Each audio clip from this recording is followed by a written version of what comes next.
L'enquête menée avec dextérité par les services du commandement territorial des forces de police dans l'Uniari, suite à cette vidéo sur les réseaux sociaux de cette fille de 14 ans qui serait impliquée à la vente d'enfants à Pointe-Noire à 35 000 francs CFA, a abouti à l'interpellation de cet homme qui serait l'un des acteurs de ce trafic.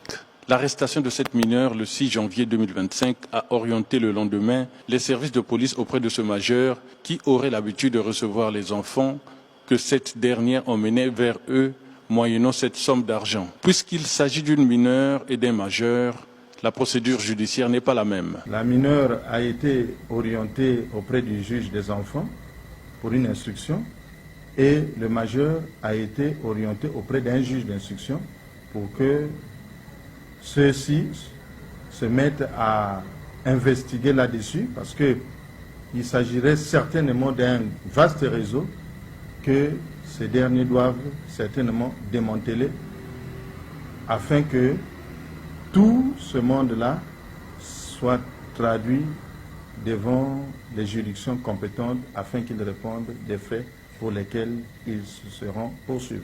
L'évidence appelle à la responsabilité des parents d'abord, ensuite des enfants, principale cible de ce commerce honteux. Les parents doivent bien éduquer les enfants parce qu'aujourd'hui, ce phénomène est internationalement connu. Il faut que nous fassions attention aux inconnus.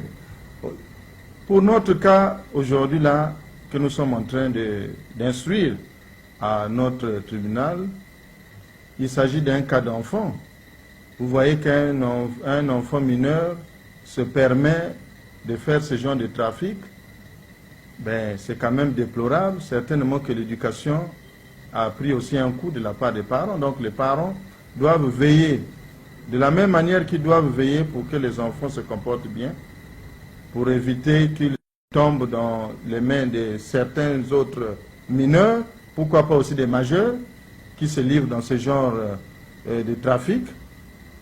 De la même manière aussi, les enfants eux-mêmes doivent prendre conscience pour ne pas qu'ils se mettent à répondre à n'importe quel inconnu, parce qu'on ne sait pas où est-ce qu'on pourra les amener.